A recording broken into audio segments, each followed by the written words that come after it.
Put your seatbelts on and get ready for the ride.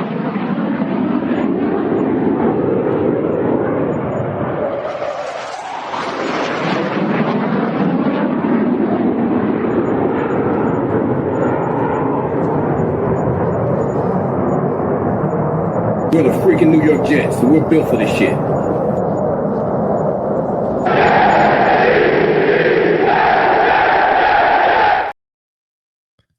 Hello, welcome to another episode of In the Trenches with Gang Green. I'm your host, Bubbs. Today is Saturday, July 26th. Hopefully everybody's having a good day so far today. This is episode 581 of the In the Trenches with Gang Green podcast. I thank you, as always, for joining me. For those tuning in on YouTube, make sure to please like and subscribe. Of course, appreciate all of those tuning in on all the different audio podcast platforms. And today we are recapping day number 4 of New York Jets 2025 training camp. I was back out at One Jets Drive this morning. So today I have all of my in-person takeaways, what I saw with my own 2 eyes out at One Jets Drive in Florham Park for practice number 4 of 2025 training camp. Jets will have a day off tomorrow, and then they'll hit the practice field again starting week number 2 of training camp on Monday. We'll be here, of course, discussing it all. Today, as usual, we're going to break down everything that, of course, took place on the field. We'll also take a look at some media stuff, some quotes. We'll get you some sound. Glenn spoke to the media. Bree spoke to the media. We got some Michael Carter stuff. We'll get to some Olu and Armand Membu stuff as well. So a lot to get to today on the podcast. But as I mentioned, I was in attendance today out at One Jets Drive. Another day, another practice. Always great to get out there back-to-back days here. So essentially what I'm going to do is just go through the different sets of team drills. We'll get to some special team stuff because there was some kicking. We'll, of course, get to some of the standouts. Will McDonald led the way today. What a day it was for him. What a battle that is to watch him and Membu. So much fun to watch. And everything else, of course, in between. So we'll start here. First set of team drills, 11 on 11. Fields actually participated in 7-on-7s today. So we'll get to that here in a little bit, just go in order of everything that happened in chronological order. So Fields, of course, was out there, but Tyrod running with the ones to open things up. Practice first session here, first set of team drills for Tyrod. Breece Hall got things started with a run for about 4 to 5 yards. Sherwood had a nice pass breakup early in practice at the line of scrimmage. We talked about him and Quincy Williams a lot. 2 guys that, of course, are big players, big pieces on this team, but have also made a ton of plays here in the first week of training camp. Not that that's very surprising, but it's something to obviously be encouraged by your 2 top linebackers making plays, doing damage. One of the big highlights of the day came on the first drive, and that was from Tyrod Taylor, who had a beautiful ball down the sideline. Really good coverage by Sauce, but a nice throw, perfect ball, perfect touch. 25, 30 yards downfield to Josh Reynolds. One of the highlights of the day from an offensive perspective, and really nice to see that. Really nice to see that specifically from Josh Reynolds, who really is carving out a role as this team's wide receiver 2 right now in training camp. You can tell the way they're utilizing him, the way they're trying to get him involved, the way he's been involved in practice, the 2 days I've been there, and the 4 days as a whole. This is a guy that's going to play a role on this team and has had a strong start to camp. He had a good spring, and he's put together a strong start to camp. If he could continue to do this and build up and go out there in a regular season and make some plays, that's a huge, huge deal for this New York Jets team. And that was one of the highlights of today and one of those plays that you got to be really happy about and really impressed with. Also, just from Tyrod's perspective as well, even at this point in his career, still has some of that touch left on the football to fit it in a tight window against Sauce Gardner down the field for a big chunk of about 30 yards. A big play there. After that, Breece had another run play stuffed by Quincy Williams, so linebackers were active early on. Other quarterback here, other plays here. Brady Cook running with the twos again. So him and Adrian Martinez, of course, getting increased reps with Fields missing some time, due to the toe. But early on in practice, there was a heavy amount of blitzing. In fact, the first 3 plays that Brady Cook was out there, the New York Jets blitzed. The first was by Isaiah Oliver. Cook dumped it off to Isaiah Davis. The second was by Dean Clark. And then the third was also by Dean Clark. Now, Cook was able to complete that third one to Jamal Pritchett, who had another strong practice and is another player that I want to highlight in this episode as somebody that just looks incredibly shifty, is getting involved a lot in the offense, getting a lot of run, both from a special teams perspective and receiver perspective. Every year you have those UDFAs that emerge during the summer. We kind of felt like Jamal Pritchett would be that guy, and he has been that so far. The UDFA out of South Alabama, I think, has a real shot at making this roster, not only from a receiving perspective, but the special teams value he provides as well. And if he's able to continue this receiver upside and this receiver ability, that's only going to increase his chances at making this team's 53-man roster. But back to the blitzing for a second, that is something we have seen a lot of so far the first 4 days into training camp, and something that we all expected to see, but seeing it in person, it's noticeable. There's a lot of safety blitzes. There's a lot of cornerback blitzes. Michael Carter also had a blitz today off the edge. Right? A couple days ago, it was Andre Sisco with a blitz, ended up in a sack if it was a real game. So they're not afraid to blitz. They're not afraid to send a house. That's a complete opposite from what we've seen previously under Robert Saleh. And that defense, that's not the case here. Tons of man coverage, lots of blitzing. You saw that again there to open up practice. First drive for Adrian Martinez, not a ton going. He did have pressure in his face and was able to get try to get it to Malachi Corley, a little bit overthrown. Pretty good coverage by JBC, who so far has had a nice couple days to open up training camp. Feels like him and Stiggers are kind of battling it out for one of those final cornerback spots on this 53-man roster. But all in all, lots of pressure early on there. One nice run by Donovan Edwards. Not a ton, though, first drive there. Next drive for Tyrod, comes back out. Quick pass to Garrett Wilson. Stevens was right there. Then he had a false start. Braylon had a run. Completion again to Garrett, about 10 yards in the flat. Nice play by Tyrod. Rolling out, a little bit of pre-snap motion. Rolls out to his left and finds Garrett in the flat for about 10 yards. You see a lot of pre-snap motion, quarterbacks rolling out, a lot of that play action game. You saw a lot of that today. You should see a lot of that.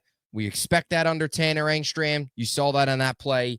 Tyrod connecting with Garrett a couple times there. And then some other notes here. Brady Cook came back in. Brandon Smith for about 10, 15 yards. Kind of just a little toss downfield a bit. Nice play there. Brandon Smith, another name to keep an eye on in that back of that receiver room, right, is Brandon Smith. We talked about Pritchett. Keep an eye on what's the roster status of Corley. How does that all play out? Xavier Gipson, another name.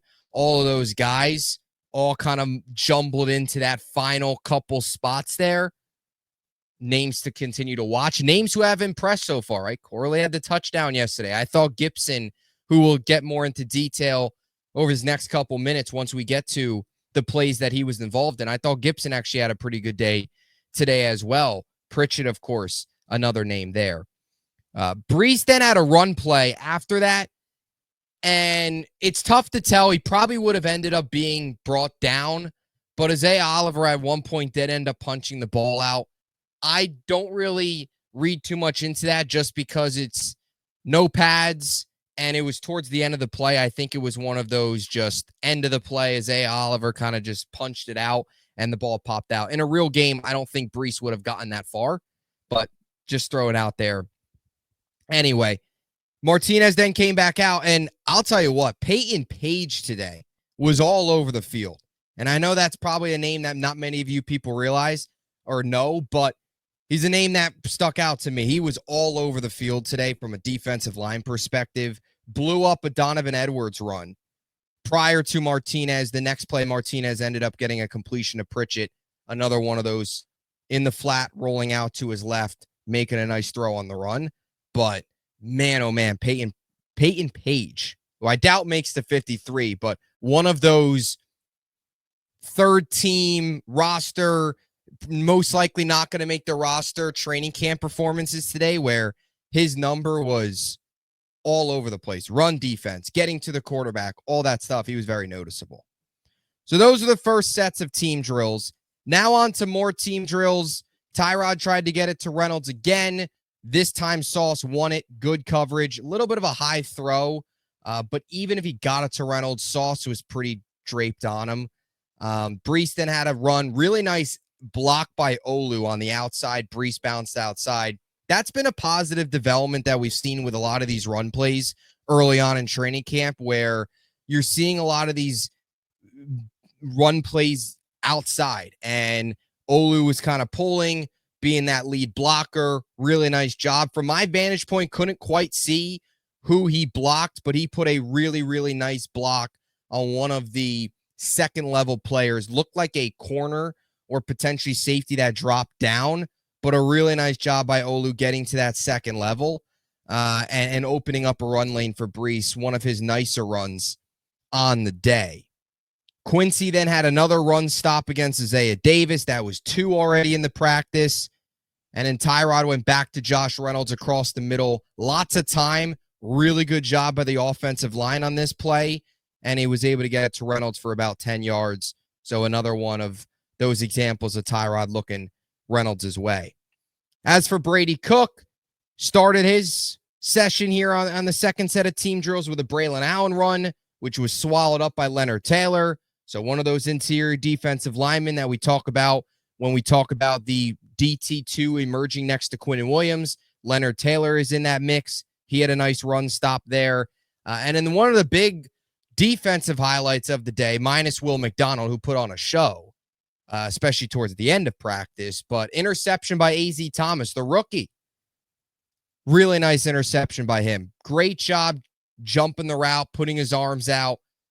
Ball hits his hands. It was against Alan Lazard. Really nice play. I feel like I jinxed Brady Cook because I was sitting there and I was saying to myself, Brady Cook's having a really, really good practice and doing a really good job these last 2 days with the second team. He looks good. He looks calm. He's doing well. And boom, the next play, very next play, he throws the pick to A.Z. Thomas. So I think I might have jinxed Brady Cook on that one. But all seriousness, no, really nice interception by A.Z. Thomas was with Lazard stride for stride. And when the ball came his way, he jumped it. And A.Z. Thomas is a player that keep an eye on this year. If you get some of these struggles that we've seen out of Brandon Stevens in the past, there's a real chance I think A.Z. Thomas could potentially start for this team at one point. And having a good camp certainly helps his case. Another highlight of the day then came very after that. Cook dumped it off to Braylon Allen. Play seemed done in terms of it was just a dump off. Cook was pressured. And then Braylon Allen takes it. He's wide open. So what seemed like it was going to be a dump off just to live to fight another play, it's a dump off to Braylon Allen. He's sitting there in the flat, and he takes it and picks up about 30 to 35, maybe even 40 yards after the catch.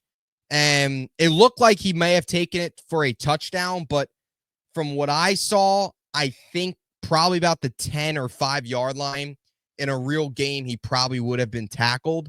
But there was 35 to 40 yards of just him untouched down the field, hitting another level from a speed perspective and making a really nice play. So Braylon Allen involved in the passing game. Another day for him where he made a couple really nice plays. He has put together a really promising camp for the portion of this fan base that expects him to make a very big year 2 jump. Not even a portion. I think most of this fan base, just this team in general, really promising start for Braylon Allen in what should be hopefully a much more productive year 2 and a year 2 that sees him and Brees dominate and have a lot of success as a 1-2 punch in that backfield. Fidarian Mathis had another almost sack today. I believe it would have been a sack in a real game. Of course, play moved on. Martinez ended up getting it to Malachi Corley for about 7 to 10 yards across the middle. But that's back-to-back days now where Mathis was around the quarterback. And then Martinez also was able to complete it to Dymere Miller, who had a touchdown yesterday, the UDFA out of Rutgers. Really good coverage by Dean Clark. Dean Clark was noticeable today. Was in coverage a lot, was blitzing a little bit.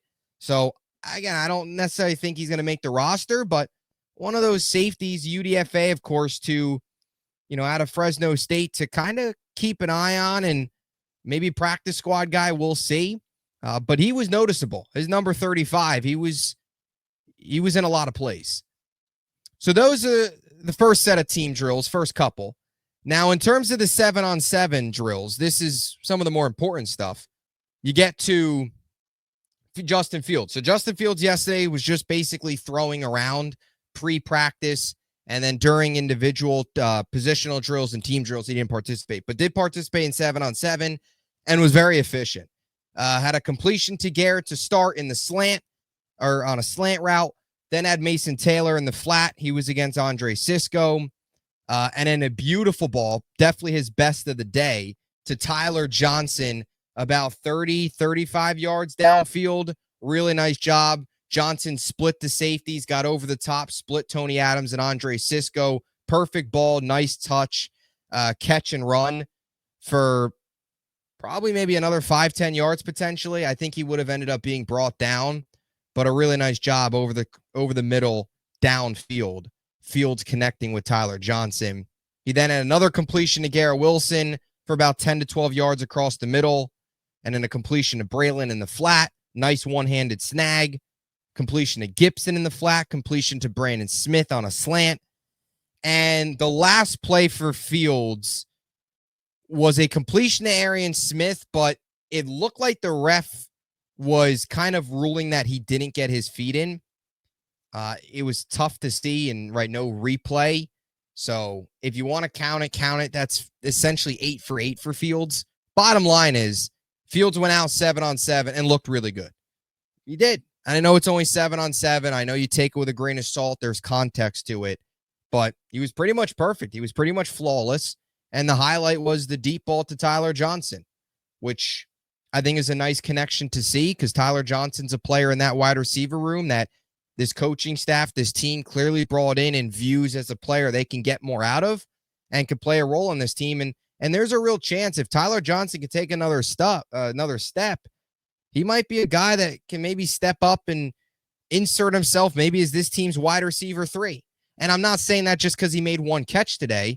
I'm saying that because of Lazard, and if Tyler Johnson, they're able to tap into some untapped potential, he has shown flashes. Can he emerge for this team? Something to keep an eye on. As for Tyrod in 7-on-7s, there was a penalty when he tried for Brandon Smith, incomplete anyway. He then got incomplete to Skinner. Dean Clark broke it up, so Dean Clark again popping up. He was then able to get it to Pritchett on the sideline for about 10 yards. Got Pritchett again. Really nice play against Dean Clark, 25 yards down the middle about. So Pritchett just hauling in receptions, making plays. Back to 11-on-11s. This is where things get fun here from a Will McDonald perspective. So Tyrod's first 11-on-11, really nothing, not a whole lot going on. Incomplete, couple runs, scramble, not a whole lot. Brady Cook was pressured by Jay Tufele, dumped it off to Isaiah Davis. Jay Tufele, back-to-back days I've been there, has had one play in each practice that stuck out. Yesterday, it was the run stuff, I believe, against Isaiah Davis as well, where Davis tried to break outside. Tufele was there to stop it. And then today, it was getting pressure in a real game, could have been a sack against Brady Cook. So very under-the-radar interior defensive lineman, kind of one of the forgotten free agent signings for this Jets team. Couple nice practices. Cook did have a completion to Gibson against Stiggers on a really nice ball about 20 yards downfield. And then Braylon had a nice run. So those are the main highlights from the first couple sets of this set of team drills. But then defensively, So Tyrod comes back out, has a nice completion to Reynolds. It was against Stevens. Michael Carter had the blitz on the play. Really nice blitz pickup. Good completion downfield to Josh Reynolds again. Isaiah Davis then had a run stop. Quinnen swallowed it up. And then Will McDonald just completely. And the Will McDonald, and I wrote it down yesterday to talk about it, but I forgot to. Will McDonald and Armand Membu, watching those two guys has been so much fun. Will McDonald went out and completely just put the spin move on Armand Membu. And Membu was a rookie. Will McDonald spin move, no chance. In a real game, sack against Tyrod. And then in the 2-minute drill, Will McDonald goes out there and completely bull rushes Armand Membu, runs him over. I believe Membu actually fell, ran him over, and got to Tyrod, sacked him. And in a real 2-minute scenario, that kills the drive for the opposing offense, right? Will McDonald all over the place today. And yesterday, it was so much fun to watch him and Membu. Yesterday, Membu and him, they were going at it. Will McDonald won a couple battles. Membu won a couple battles. Same case today, but I would definitely say yesterday was more 50-50. I would definitely say today, Will McDonald won the day in terms of the Will McDonald-Armand Membu battle. And I think what's so impressive about those two sacks is the way that he did it. One of them was on the spin move, his athleticism, his speed, his bend, his quickness, all those things, right? The other one was the bull rush, the power, the strength. He's put on more size. And that's what makes him so dangerous, and that's what you get so excited for about Will McDonald entering this season is the bull rush, that power has not been something that we've seen out of him. And now in year 3, coming off a year where he had 10.5 sacks last year, right? We did his player preview on Friday. We talked about it. Some of the other advanced numbers as well, all really well, really good stuff. But now it's like he's adding another tool to his toolbox from the power and strength perspective, where you saw him just maul Armand Membu for that sack.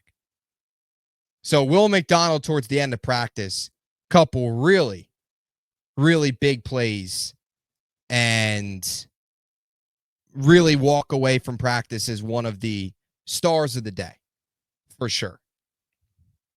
100%. So to close things out here as to what took place on the field, I want to take a look at the 2-minute drill. Brady Cook was out there for the first portion of the 2-minute drill. Didn't go very well. Incomplete to Lazard. Nice pass breakup by Stiggers on that play. Then had a completion to Gibson in the slant. Third down was pressured, threw it away. So that was it.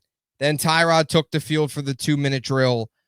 First one was a dump off to Brees. Really nice yards after the catch by Brees. Clemens actually had a little bit of pressure on the play. Tyrod felt it, got it out.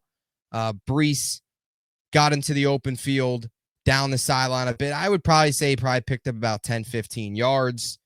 And then there was a Brees run, then the Will McDonald sack.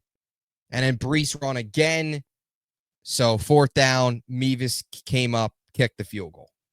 So both 2-minute drives stalled a bit there towards the end. But part of it was, Will McDonald took over. What a day it was for him. And what a battle those two are. There was a couple plays where I just had my eyes set on Will McDonald and Armand Membu, and it's a lot of fun to watch. And I'll tell you what else, because I like doing this a lot during training camp, preseason as well, especially when you're evaluating these young offensive linemen, and you just have the talent level of a Will McDonald, who you want to see what he can do with this added size he put on. Olu, on his side, has just been locking it down.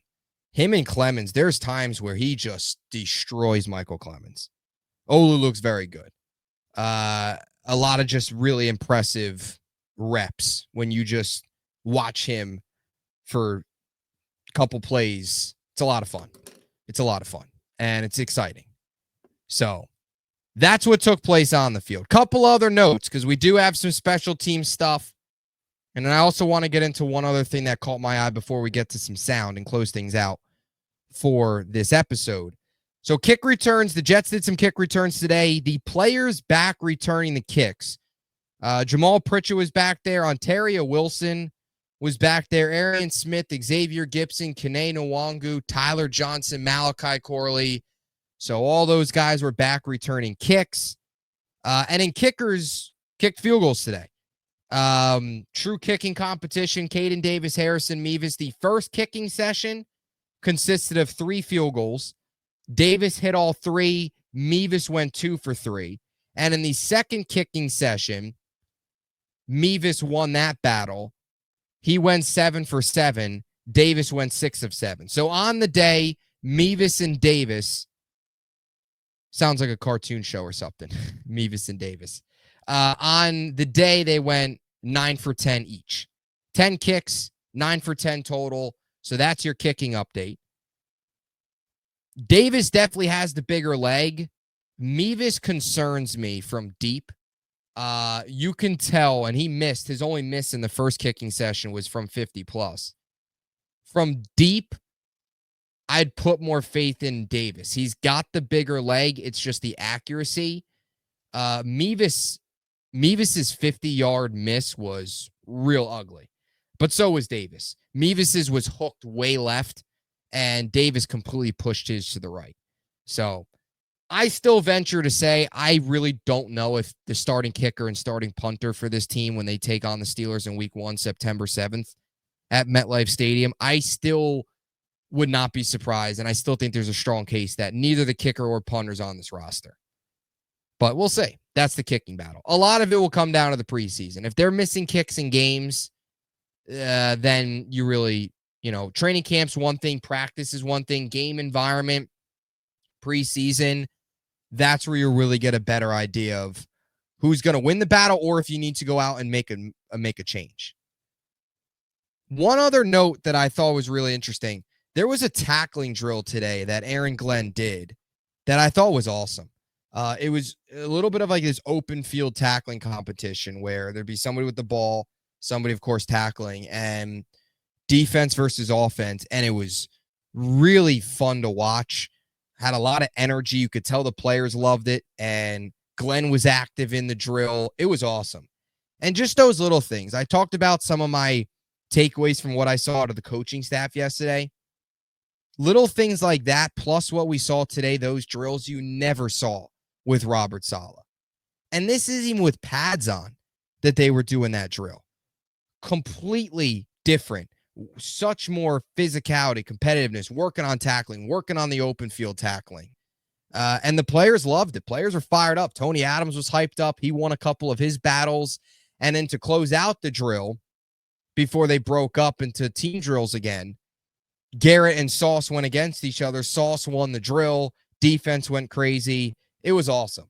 I'll say it again. Does that mean the Jets are winning 12 games because they ran this tackling drill? No, but little things like that I've picked up on these last 2 days that I never saw once in four training camps with Robert Saleh.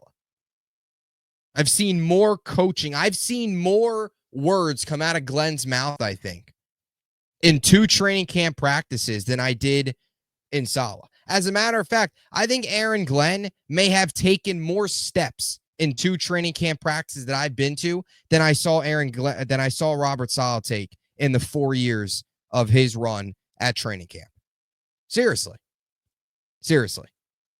Saleh would just stand there, do nothing. Glenn's walking around everywhere. Again today, over at the offensive line, working with the special teams. Then he's over at the secondary corners. He was over at the linebackers. He's everywhere.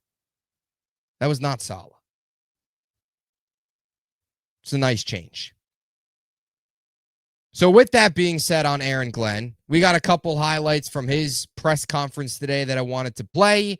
We'll start with his update on Justin Fields. Here's Glenn on his quarterback one. Just trying to ease him in.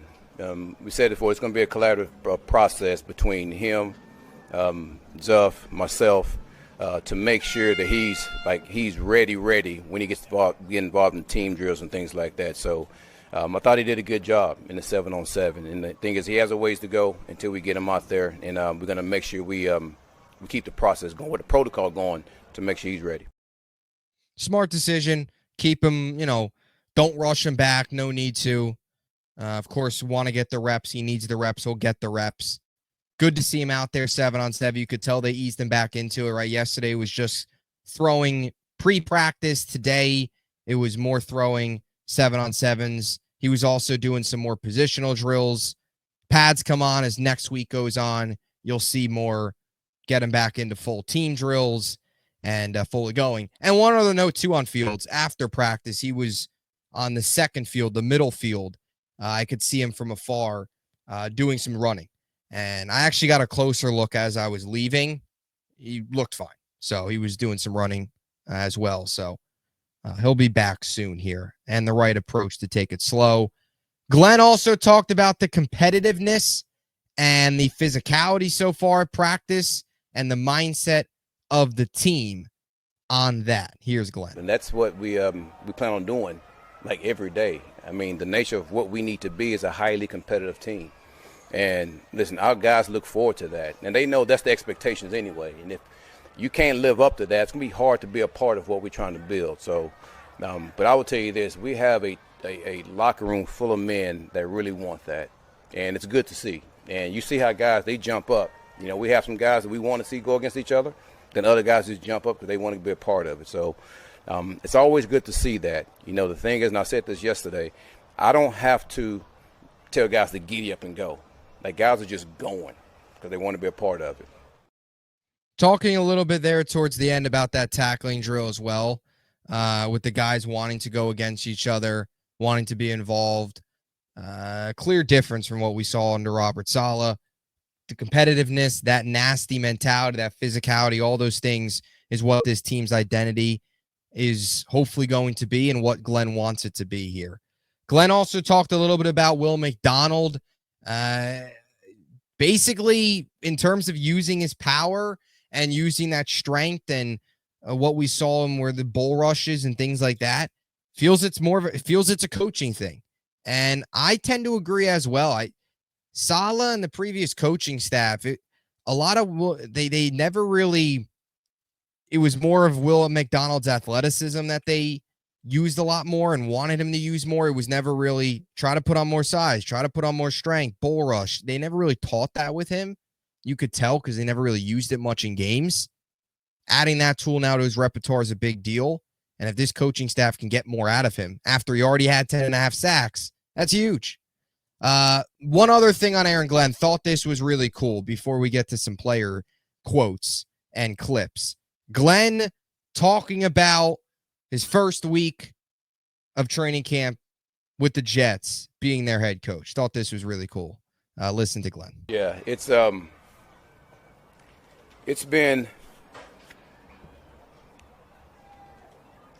everything that I imagined, right, coming back and being the head coach of this team and being out there on the field. Just hearing the fans, again, knowing exactly what they're looking for. They are behind us. I know that. And I'm very appreciative of that. There are fans that when I was playing that I still see that's out there, and I think that's outstanding. Listen, we have some guys that's in it for the long haul. And listen, I appreciate that. And I just don't let go of the rope. I would say for all you guys, don't let go of the rope. All right, hold on tight and be patient and give the guys time. We'll be just fine. That's awesome stuff. Fan base, from when he was a player to now, job that he wanted, awesome stuff. And I continue to say there's something to Glenn wanting this job, being a former Jet, understanding the fans' pain, what this organization has gone through, going through it as a player, going through a turnaround as a player. All things that I think encourage you. And he also went on to talk about his relationship with Parcells as well, and talks to him still every single week. And having him in his corner is a big deal. So that was Aaron Glenn today after practice. Breece Hall also spoke to the media. Here he was on his first impressions on the coaching staff. It seems like that's different than what maybe you've done the last few years here. Are there other differences in this camp than what you've experienced in previous years? I mean, practicing in the morning we like that a lot more than practicing at 11, 12, and it's 90 degrees already, so that's a lot nicer. But I just like the way practice, just the whole operation throughout the day is run. Coach Glenn has done a great job of not only being a player's coach, but making sure that we get the right amount of work in too. So it's been cool to see how he goes about his business and the standard he set for everybody. So for me, it just makes me want to come in every day. And like I said, do my 111th every time I'm out on the field.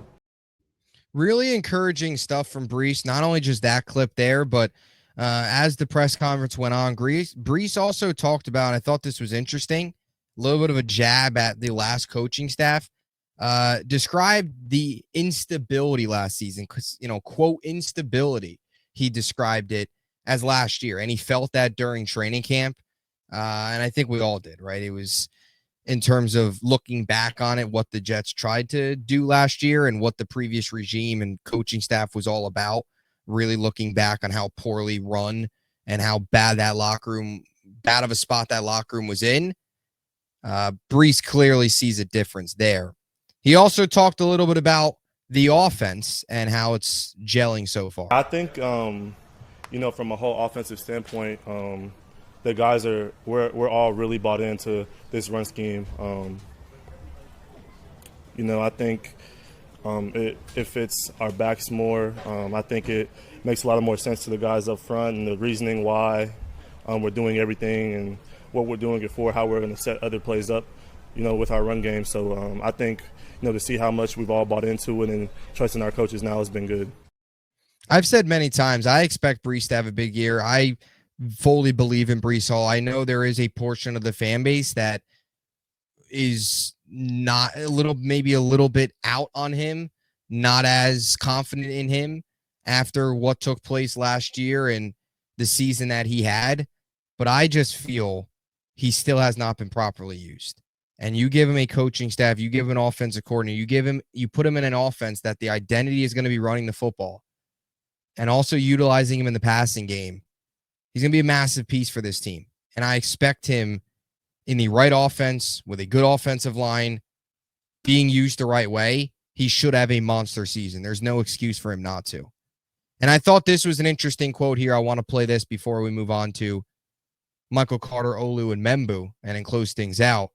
Breece talked about his contract, if he's discussed anything yet, and I think this is the right approach, and this is a prove year. Here was Breece on his contract and his future. We've seen a couple of guys from your draft class just get extended recently, obviously with Sauce and Garrett. Yeah. What is your hope? Do you think that could happen to you before the season starts? No, I'm not really expecting it before the season. We got a new head coach, new GM, and obviously I wasn't drafted by them. I'm not their guy. So for me, like I said, I got to prove it every day. I think for me, I got a chip on my shoulder. I feel like right now, okay, it's my last chance. For me, it's always been he's got potential, but I want to be the product. So now it's all just about putting my head down and working. So I feel like I don't really want to discuss all the other stuff. For me, I just try to worry about ball right now. That's the right approach, and it'll be interesting to see what the future is with Breece Hall. If I had to predict, I don't think he is a Jet long-term. I really don't even know if he'll be here next season. You get into the whole franchise tag thing. How does that all end up working out? If Braylon has another good year or a good year to jump, you could see the Jets side of things being taken the cheaper route, moving on. Whatever, that's down the road, but expect a big year from Breece. I'm excited. And I also think, to that point, he understands the time's ticking for him, right? It was only 2 years ago that he was looked at as more so just going into last year, one of the top running backs in the NFL, projecting to be elite at his position, showing elite flashes. In the games he played, he was elite. And now all of a sudden he's on the side of, I got to prove myself. And he talked about it, right? This regime has no ties to him. So, and I think he will. So that was Breece. Couple other quotes here. Michael Carter discussed his thoughts on the coaching staff so far. So when the fans come out here, I think it just kind of helps us, if there's some energy or whatever, just hearing the fans cheer, building our confidence. But I think, we like to be self-starters in that aspect as well, and be able to be like intrinsically motivated and just be able to, create our own energy. And that's what the coaches harp on a lot, especially if the energy's down to start practice. You got to make your own and kind of eventually, that it'll become who you are. And so, but having the fans out is awesome, and definitely adds intensity, I think. But at the end of the day, like we all love to compete, and so whether the fans here or not, that's what we're gonna do, and we're gonna bring the energy every practice. Similar to Brees, Michael Carter this time last year was getting the contract extension, was viewed as one of the better slot players in the NFL. Fast forward 1 year later, had an injury-plagued season. Production was nowhere near where it was in 2023, and the Jets can get out of his contract after this year. So he is also, in a way, in a prove-a year because, similar to Brees, this regime has no ties to him. They were not the ones that gave him the contract. So similar to Brees, I also like the projection of Michael Carter this year, and I think he fits in well to this offense just from the scheme perspective where they're going to run a lot of man. Michael Carter was one of the more better and consistent man coverage corners, not just among slots, but in the NFL. But a big year for him as well. Olu and Membu, two hopefully bookend tackles for the long term, also met the media. We'll start with Olu. Here was him on his size that he put on in the offseason and how he for me it was more so about just like gaining a lot more like muscle mass, and I just want to be able to play at like a slightly heavier weight than I was last year. I felt like last year I was still on like the lighter side of being a tackle, but now I feel like a lot more better, feel a lot more stronger, a lot more powerful. So that was my aim during the offseason. And then shifting over to the right side, Membu talked about his battles with Will McDonald so far, 4 days into training camp. How much is going up against Will every single day helping you? Yeah, Will's my biggest out right now, so, going against him was a really tough matchup, but it's also really competitive and been really fun, And after practice, too, I'll go talk to him, just ask him tips about what he sees about my game and my set and stuff, so it's been good work. Membu also had another funny quote earlier where one of the spin moves that he put on him today, Membu was basically like, I don't even know how he did it. It happened, and I don't even know what happened. So that was pretty funny. But no, those battles, all seriousness, have been a lot of fun to watch. And it's good for Membu to face a guy like Will McDonald. So that'll do it. Another episode in the books. Appreciate you all so much for all of your support here on the podcast, all of your support that you have shown on these training camp recap videos. They're so much fun to make, and I really appreciate you all tuning in. Tomorrow, day off for the New York Jets, so we'll be back Monday. Another set of player previews next week, Monday, Wednesday, Friday. Of course, we'll continue to have recaps after every single practice, so stay tuned. A lot more content coming your way. 4 practices in, ton more to go. Pads come on next week. Things really ramping up, and I can't wait to cover it all here for you on the program. Appreciate you all so much. Until next time, JETS, Jets, Jets, Jets.